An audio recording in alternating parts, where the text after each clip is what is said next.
Salve, salve! Esse é o Insight AsaCast, o videocast da Michelin Connected Fleet. Eu sou o André Castro e estamos juntos para mais um papo que certamente vem aí para revolucionar o nosso mercado de transporte e logística.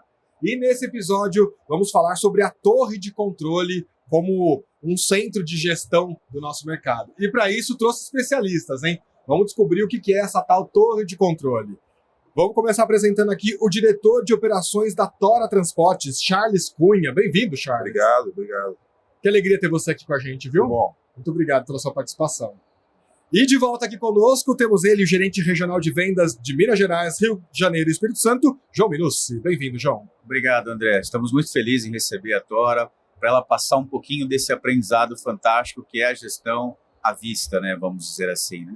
Já quero entender tudo, estou cheio de dúvidas, imagino que também quem está nos acompanhando também tem dúvidas, mas eu queria pedir para você, Charles, conta um pouquinho para a gente quem é a Tora, como é que vocês estão trabalhando, há quanto tempo no mercado, dá um panorama geral de vocês aí para a gente. Tarefa difícil. Opa! Uma empresa de 52 anos, falar quem é a Tora é difícil. Mas a Tora vem vivendo um momento muito legal, a gente está... acabamos de receber um prêmio essa semana como o melhor transportador do Brasil para uma grande revista aí, foi muito legal. Parabéns. A gente hoje é um operador logístico de um faturamento anual de 1,5 bilhão. Opa. No segmento é um faturamento importante. A gente está bem diversificado, né? A gente é muito forte na siderurgia, mineração, automotivo, sempre com grandes clientes. O ramo farmacêutico, alimentício. A gente está aí, digamos, espalhado praticamente todo o Brasil e também o Mercosul. É bem verdade que muitas das operações se originam no Sudeste, mas muita coisa para o Nordeste. A gente tem enfrentado também aquelas questões envolvendo as secas lá para o Norte e toda a logística envolvida nisso. A gente está nesse jogo todo, né? E como disse, é uma empresa de 52 anos, muito saudável, sempre com foco no atendimento ao cliente, né, que é um mantra para a gente lá. E estamos muito felizes de estar aqui podendo falar um pouquinho sobre esse tema tão divertido, né? E que a gente persegue tanto no dia a dia, que é sobre a torre de controle. Né? Vamos aproveitar e já mandar o meu abraço para o pessoal da Tora, né? Por favor. Nosso abraço para Contagem, Minas Gerais. Terra boa, Terra cafezinho, boa. pãozinho de queijo. Tem um café bom lá, Charles? Tem. Eu era um cara que não era apaixonado por café. Devolve a carteirinha de mineiro. E aí não, aí para ter a carteirinha, tive que começar a tomar um cafezinho. Tanto é que eu cheguei aqui, a primeira coisa que eu pedi foi um café, ué. E fui muito bem recebido e tomei o café. Ô, João, você vê que o cara já habituou nas Minas Gerais quando fala cafezinho. Cafezinho. É cafezinho, né? Já tem ali um... Você sabe que para logística, Minas Gerais ajuda muito que você ganhe em produtividade, porque você vai conversando, reduzindo as palavras, e você ganha em velocidade de comunicação, isso é importante. Insight, já temos um primeiro insight já aqui. Agora, gente, falando um pouco sobre a nossa temática, né, da torre de controle como centro de gestão. Ô, João, me ajuda a definir o que é essa tal torre de controle que nós estamos falando? Poxa, André, esse é um desafio, né? A torre de controle nada mais é que gestão à vista de operações diversas, né? Seja ela logística, seja ela gestão de jornada, seja, por exemplo, controle de custo, prevenção de acidentes, né? Então, são módulos diversos ali. E hoje, a Tora Transportes está fazendo muito módulo gestão de produtividade, né? Então, a gente tem alguns cases, algumas histórias aqui que o Charles vem para contar para a gente de como que ajudou até na gestão junto aos seus embarcadores a ganhar essa produtividade, a ter essa gestão de forma mais dinâmica, rápida e fácil, né? Porque são vários cruzamentos de dados. Pensa você tendo que cruzar dado A, B, C ou D para tomar uma decisão. E a gente fazer toda essa gestão em uma única só plataforma de rápido acesso, você olhar e saber qual a tomada de decisão que você vai seguir. De alguma forma geral, então, é um grande painel de controle onde você tem todos esses insights ali para ir calculando métricas e tomando decisões. Exatamente isso, um pouco disso. É onde você, de forma rápida, consegue visualizar o que você vai tomar de decisão, conciliando todos esses dados gerais, né? Que legal, que legal. E aí quero saber já, Charles, como é que a torre de controle pode ajudar vocês na otimização da operação? Qual que é o uso real de vocês ali? Existe um modismo hoje, todo mundo quer ter sua torre de controle, não é? Né?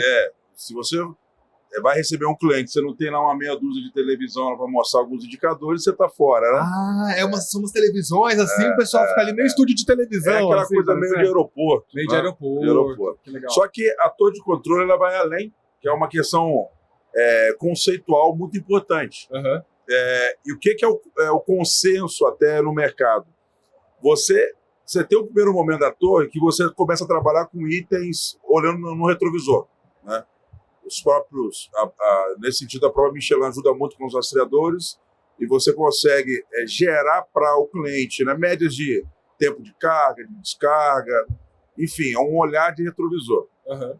Quando você começa a evoluir, você percebe que você pode agora começar a ter dados em tempo real e tomar decisões em tempo real, sobretudo do ponto de vista de produtividade dos caminhões, dos seus recursos. Que legal. Então você tem, por exemplo, clientes nossos, que a gente trabalha hoje com a tecnologia de vocês, e que a gente tem os tempos de movimento dos caminhões dentro de várias locais de carregamento do cliente, com metas estabelecidas, né, de tempo adequado que ele fique ali, ou seja, com uma carga ou uma descarga, e quando aquilo começa a sair do ponto ótimo, a gente consegue fazer um acionamento ao cliente, no sentido de identificar qual que é o problema, por que daquela demora, etc.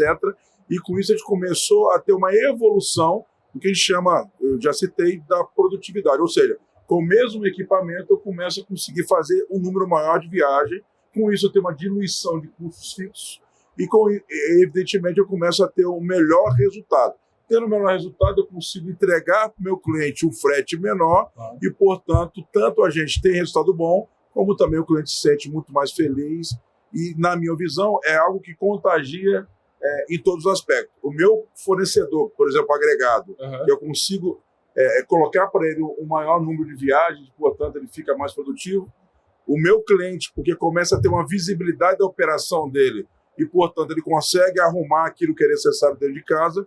E a gente consegue ter um contrato saudável, o que me permite ficar um longo tempo naquele contrato, naquele cliente que a gente está falando. Né? E aí você comentou sobre os dados, e a gente vem falando muito sobre os insights como um serviço mesmo, né? Essas informações. E aí os insights, como você comentou, né, de olhar para o retrovisor, eles são dados, né, são informações que vocês usam na estratégia, como, vamos analisar o que já foi, ou tem um momento em que você pega esses dados e traz para construir a estratégia? Onde é que você usa os dados? Tem ambos os momentos. Né? O já foi, você olha muito para tentar reparar e não cometer, talvez, um determinado erro ou fazer uma comparação de um andamento de um projeto. Você começa com um projeto que ele estabelece lá que você vai fazer X viagens no mês. Passado aquele primeiro mês, quando você olha esses dados para trás, você percebe que aquilo que foi orçado, planejado, não está acontecendo. Então, ali você já tem material, subsídio para sentar com o teu cliente e conversar sobre aquele projeto, por que ele não está andando de acordo com o que foi planejado. Por outro lado, quando você tem projetos maduros, né, o dia a dia você tem nuances, né, seja uma quebra de máquina do cliente que não vai possibilitar um carregamento, seja até mesmo um impedimento numa estrada que vai atrapalhar que você chegue com o caminhão. Você ter essas informações em tempo real, ela te possibilita, naquele momento, tomar decisões, por exemplo, por que eu vou mandar um caminhão seguir viagem se eu sei que você tem uma limitação, uma barreira impedindo o tráfego do caminhão ali. Por outro lado, se eu estou naquele dia com a baixa produtividade por um problema de quebra de máquina do cliente, eu aciono esse cliente junto com a gente, de alguma maneira, a gente faz alguma solução para aquela questão. Olhando mais para frente, que para mim aí sim é o suprassumo, é você começar a utilizar cruzamento de informações do dia a dia, entender que há um movimento importante de mudança no escopo original e propor para o seu cliente talvez uma alteração de escopo. Muitas vezes você pode entender que para você imprimir mais produtividade, talvez você tenha que trabalhar com 2 motoristas. Por outro lado, também você pode entender que, dado a forma e o fluxo de trabalho do cliente, que você tem que reduzir a quantidade de caminhões. Então perceba que tanto você olhando para o retrovisor, tanto você tomando decisões para mudar a rota do dia a dia, e tanto olhando para frente, a torre de controle é fundamental em qualquer um desses aspectos, né? virou ferramenta de trabalho. Ela né? é hoje, né, e de novo, né, sem modismo algum, ela é hoje, digamos, o cérebro de qualquer operação. Você tem uma torre de controle. Quanto mais próximo e mais perto do estado da arte que você tiver com uma torre de controle, é bem provável que você esteja também muito próximo de um melhor resultado do equipamento, das pessoas, enfim, dos recursos que estão envolvidos numa determinada operação, né? Show de bola, agora estamos entendendo. Ô, João, fiquei pensando também que a torre de controle traz impactos para o ecossistema como um todo, assim, né? Traz impactos para as pessoas, né? Para o motorista que está ali na boleia, traz impactos para o planeta, de alguma forma, né? Pelos impedimentos ambientais, e também tem um impacto direto na performance, né? Não tem mais como, né, ter uma operação logística quase em 2025 sem essa ferramenta, né? André, exatamente isso. Por quê? Tenho certeza aqui que o nosso amigo Charles, ele apresentou isso de uma forma muito clara aqui, né? E aí, só complementando a boa fala dele, essa torre, ela traz umas previsibilidades, por exemplo, de performance, de recursos, às vezes, da própria indústria, que o Charles está indo lá prestar um serviço. O Charles consegue, por exemplo, a Tora consegue chamar esse cliente dela para conversar e falar, olha, tem gatilhos na sua operação que você pode ser mais produtivo. E o cliente da Tora fala, mas como? Como que você faz isso? Olha, a gente mediu os tempos e movimentos dentro da sua operação e a gente viu algumas oportunidades. E aí a própria Tora, ela sugere ao cliente dela algumas melhorias, ou seja, operacionalmente, ela melhora a operação dela, melhora a operação do cliente e tira a improdutividade operacional da indústria, tira o tempo lá de permanência, né, do transporte, aumenta a produtividade. Isso impacta várias situações, tanto ambientais, custos operacionais. Então, auxilia em várias frentes, né, porque ele utiliza essa inteligência para uma gestão a 4 mãos que a gente está acostumado a falar no transporte, né? Que é a conexão de todas as áreas, de toda a cadeia de transporte, que a gente chama aqui internamente cliente, embarcadores, né, e transportadores. Então, ele conecta com várias áreas para mudar essa performance de um ecossistema. Estou impressionado com a alta tecnologia, é muito legal, muito legal. Mas eu também imagino que para fazer a implantação, digamos assim, dessa torre de controle, nós temos aí uma mudança cultural, né? Chegamos lá, talvez em algum momento lá na sala, como você comentou, das televisões e disse, pessoal, a partir de agora tá todo mundo monitorado. Como é que foi isso aí, Charles? No ecossistema como um todo, né? Desde o motorista lá, que também, num primeiro momento, pode se sentir meio incomodado. Como é que foi essa implantação da torre de controle para vocês? Tem vários aspectos para se abordar. Deixa eu pensar no sentido seguinte. Os programadores, aqueles meninos lá e meninas que fazem o dia a dia dos caminhões, ou seja, para onde vai, o que carrega e não carrega, normalmente, antes de você ter uma torre, ele tem o seu controle paralelo, seu controle pessoal. E você tirar dele aquela segurança que ele tem de saber quem são os caminhõezinhos dele, o contato ali por telefone e tudo mais, tirar da mão dele e falar o seguinte, ó, a partir de agora, a torre vai te dizer quem que é o melhor caminhão, melhor motorista para aquela carga. Como era antigamente? Era no caderninho mesmo, Charles? Assim, e não é a Tora, né? É o transporte. O mundo, Brasil, não você só teve um momento em que você tinha os programadores que eram quase reis das empresas. Por quê? Ele tinha o domínio das informações. Então, você imagina informações espalhadas na empresa, cada um cuidando do seu grupinho de motoristas, como que você conseguia estabelecer qualquer tipo de sinergia, de integração num ambiente desse? Eu te pergunto como que você conseguia. Evidentemente, depois você descobre o quão ineficiente você estava. Imagina. É bem verdade que quando você está imerso naquele modelo, você não consegue ter essa percepção. Sim. Por isso que no mercado tão disputado como é o nosso, quanto mais eu conseguir antever, quanto mais eu tiver com o meu recurso bem medido, mensurado, ótimo em quantidade, em tempo, mais competitivo eu com certeza vou ser. Sim. Mas voltando à tua pergunta, talvez a principal resistência seja aquele usuário da torre, que até então não era a torre, eram os departamentos de programação, que não tinha a tecnologia aliada dele. E um dos aspectos que eu acho muito importante, que aí vem os cases de sucesso, é você trazer o parceiro, o Michelin, para dentro de casa, entender esse nosso ecossistema e, junto com a gente, começar a sugerir modelagens que respeitam as particularidades das operações, respeitam a condução até então pela própria empresa. Sim. E dali para frente começa a propor melhorias em prol de você ter a torre de controle. Isso é muito legal, né? Porque é um processo de transformação cultural na empresa. Não tem a dúvida. E que vai chegando e vai trazendo benefícios para todos os lados. Assim, Não tem a né? dúvida. Exatamente. Mas tem um trabalho de treinamento também, não tem, João? Porque não adianta eu só colocar lá um foguete, mas não sei operar, não sei apertar o botão ali. André, eu acho que você foi cirúrgico. Realmente é o treinamento, que daí a gente auxilia também essa mudança cultural. Né? Porque o Charles falou muito bem que tem uma resistência. Mas, quando a gente mostra em conjunto, quando a gente faz esse trabalho conjunto entre Michelin e Tora, chama o time da Tora que vai fazer essa gestão, né, à vista lá, né, mostra os benefícios, quais são as vantagens, o tempo que ele fazia um processo manual, que hoje ele não vai precisar fazer.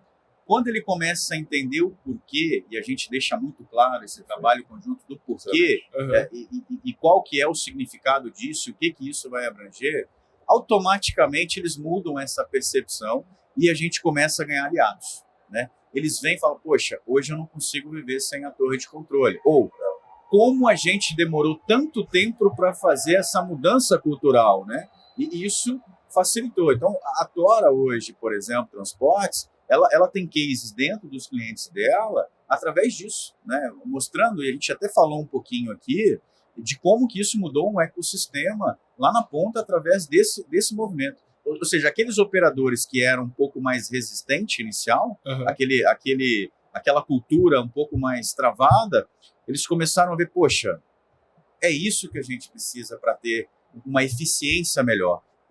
E aí começaram a ver quanta oportunidade existe. Né? E aí ficaram mais eficientes, com mais tempo ainda para poder fazer uma melhor gestão daquela cadeia de motoristas. Né? Você me permite, por favor, você conseguir antecipar para o cliente, seja qual for a notícia, boa ou ruim, mas antecipar para o cliente, dar visibilidade para ele do que está acontecendo. Tudo bem que a gente trabalha no B2B, mas dá para fazer uma analogia com o B2C. A mesma ansiedade que a pessoa que comprou o livro tem de esperar chegar o livro, ter todo aquele tracking daquela carga, o nosso B2B também. Você tem um cara da logística lá que está devendo lá uma encomenda para alguém do comercial dele e que ele precisa saber o que está acontecendo com a carga dele. Quando você começa a dar essa condição para o teu cliente, o relacionamento muda, as possibilidades de aumentar negócios, elas potencializam, né? Então, de novo, né? A torre de controle tem, entre outros aspectos que a gente destacou muito operacionais, ela também tem aspectos estratégicos, do ponto de vista de você aumentar o mercado, ganhar novos negócios. E aí eu comento sempre isso, você sai daquela questão aqui do custo para o investimento, daquilo que é um centro de custo para aquilo que é um investimento para novos negócios. Quando você tem essa maturidade, começa a entender como uma ferramenta estratégica, as coisas mudam de maneira drástica, começa a evoluir e baixa a resistência. Tenho a impressão de que nesse nosso mercado atual, quem não tiver esse tipo de tecnologia, seja pelo respeito aos P's, né, tudo mais, tá fora do jogo, né? Tem que ter esse tipo de autonomia pensando nessa lucratividade, nessa competitividade, né? Não tem mais como operar sem uma tecnologia. Eu diria que a torre hoje, ela é obrigação e cabe agora a gente melhorar cada vez mais, olhar para frente. Total. Porque é toda uma ciência e que requer muita interpretação de dados, não é? Muita arquitetura ali de oferta e demanda. Então, a gente todo dia tem uma oportunidade nova, porque os clientes surpreendem a gente em todos os aspectos. Né? Ainda tem bem, picos né? e vales de demandas. Né? Então, a gente entendendo cada vez mais, e aí para mim tem que vir muita tecnologia em cima disso, quanto mais eu entender, mais blindado eu fico no mercado, no sentido de o cliente gostar do meu trabalho e, de alguma maneira, criar uma fidelidade ali, justamente porque você está agregando valor ao trabalho. Né? Que demais, gente. Ó, eu sei que nós já estamos aqui, já quase encerrando o nosso tempo desse episódio, mas eu queria só finalizar. Você comentou muito sobre essa visão dessa construção. E se conecta muito com a essência da Michelin Connected Fleet, dessa construção da visão do futuro, né? Dessa mobilidade sustentável. E se você pudesse fazer um pedido, Charles, como é que você deseja, como é que vai ser a mobilidade, a logística, o transporte, o nosso mercado ir para o futuro? Quais são os seus principais desejos ou suas principais sensações, aí, os insights do que como precisa ser o nosso mercado? Eu não sei como vai ser, mas eu posso me arriscar a dizer como deveria. Por favor. Eu acho que a gente tem que investir cada vez mais na multimodalidade. A Tora ela é muito especialista nisso. Nós temos terminais multimodais espalhados no Brasil. A gente recebe muita coisa de ferrovia, faz as pontas menores com rodoviário, as pontas maiores também a gente expede na ferrovia. E nesse sentido, esse estímulo para a multimodalidade, seja a cabotagem, seja a ferrovia, seja o rodoviário, ela só é, de fato, agregadora de valor se você, naquele sentido, der para o cliente a visão adequada do que está acontecendo em toda essa malha, que ela pode ser muito complexa em alguns momentos. Sim. Então, na minha visão, a gente tem que investir muito na visibilidade, no envolvimento desses atores, seja ele o transportador rodoviário, o ferroviário, seja qual for, de maneira que o cliente se sinta confortável de aplicar o seu recurso na multimodalidade. Para tanto, há de se ter um investimento muito grande das empresas, tanto as de tecnologia como os operadores logísticos, no sentido de garantir essa visibilidade. Uma vez sendo mais multimodal, você começa a tirar, por exemplo, caminhão de longas distâncias e colocando isso numa ferrovia, você tira muito poluente do ar, né? Isso é muito importante. Você começa a valorizar mais o motorista em rotas que são mais adequadas para o dia a dia dele, que são as rotas de média, de curta e média distância, em que o cara muitas vezes consegue ir embora para casa e tudo mais, e não ficam dias e mais dias fora de casa. Com a torre de controle, com um baita monitoramento, você consegue melhorar os tempos que esses caras ficam em carregamento e em descarga, e também ajudando nessa questão, nesse aspecto social, levar o motorista para poder curtir mais, ficar mais em casa. Então eu vejo que a aplicação de tecnologia, você de fato colocando a multimodalidade para acontecer, né? E os nossos parceiros como vocês, Michelin, abraçando essa causa, entendendo que a torre de controle é muito mais, né, do que só um sistema, mas ele é um agregador de valor para toda uma cadeia. Com certeza nós vamos ter um mundo melhor, mais barato, do ponto de vista de custo de transporte, melhor para se viver, menos poluição, o motorista mais satisfeito em casa, as mercadorias chegando mais rápido e, quando não, pelo menos sendo muito bem rastreadas, né? Assim seja, né, João? Amém, né? Assim seja, muito legal. Complementos, João? Como é que vai ser Eu gostaria esse de complementar aqui, até estou com uma fonte aqui do Gartner, né? Que ele traz a visão mais ousada, aponta que um cenário até 2027, né, quase 15% das novas aplicações serão geradas automaticamente por IA. Então, é muito disso, né? A torre de controle, ou seja, a gente está cada vez mais colocando inteligência artificial para esse processo que perdia muita produtividade. E com o cruzamento de dados e a inteligência artificial vindo corroborar, vai ser mais produtivo, né? Então, a gente sendo mais produtivo, a gente contribui com várias relações, né, do que a gente está falando de pessoas, performance, planeta, N situações que a gente vem falando aqui, isso vai contribuir. Então, esse é um futuro que já está aí, já está chegando. Já está acontecendo. Já está acontecendo. Já é real, né? A Tora já está trazendo esses exemplos. Acho que a inteligência artificial, eu acho que ela vai potencializar isso de uma maneira e com uma velocidade, e que aquilo que parecia um pouco mais distante, até para a sobrevivência no mercado, vai ser necessário que as empresas adotem. É bom saber que a empresa igual a Michelin está à frente disso e contribuindo com a gente, né? Isso é construção de visão de futuro, né, João? Sempre. A gente tem que estar sempre antenado, né? Então, a gente tem uma equipe gigantesca, sempre olhando para o futuro, olhando para o que o mercado está pensando, para onde que ele vai, o que ele vai fazer. Então, tem muita coisa legal, claro, tem muita coisa estratégica que a gente não vai abrir, mas a gente está sempre com esse olhar, né, com parceiros como a Tora Transportes, né, que nos traz essa visão e também nos provoca essa melhoria também como empresa. Senhores, teremos muito mais assunto para falar por aqui, mas Esse assunto rende. é muito legal, né? Muito bom, é interessante poder também ter esse conhecimento das estruturas tecnológicas, né? De como é que o mercado também vai evoluindo, né? Isso aí. Ô Charles, manda o nosso abraço lá pro povo de Contagem, para todo não o time tenho da dúvida. Tora. Muito obrigado pela sua E vocês estão participação. convidados para aparecer lá para tomar um cafezinho com pão de queijo. Falei pra você, cara, tô Minas vendo. Gerais é A gente diferenciado. faz um podcast lá com uns cafezinhos na mesa, um pão de Aí queijo. vai conhecer, né, o calor É. humano de Minas Gerais. Alô, Michelin, quero muito, A quero turma muito. lá é isso aí, é calorosa. Né? Te agradeço então pelo convite e pela sua participação aqui no nosso Eu que podcast, agradeço. viu? Conte com a gente. É muito bom falar de logística. Uma delícia. Sempre João, obrigado mais uma vez, viu, meu querido? obrigado. Eu que agradeço. Muito obrigado, Charles, Eu pela agradeço. presença aqui nesse momento tão importante do transporte. E agradeço também a você que está conosco aqui no Insight AsaCast. E a gente se encontra no nosso próximo episódio, conversando, falando, reverberando todas as novidades e os insights do nosso mercado de transportes e logística. A gente se encontra no próximo episódio. Até lá!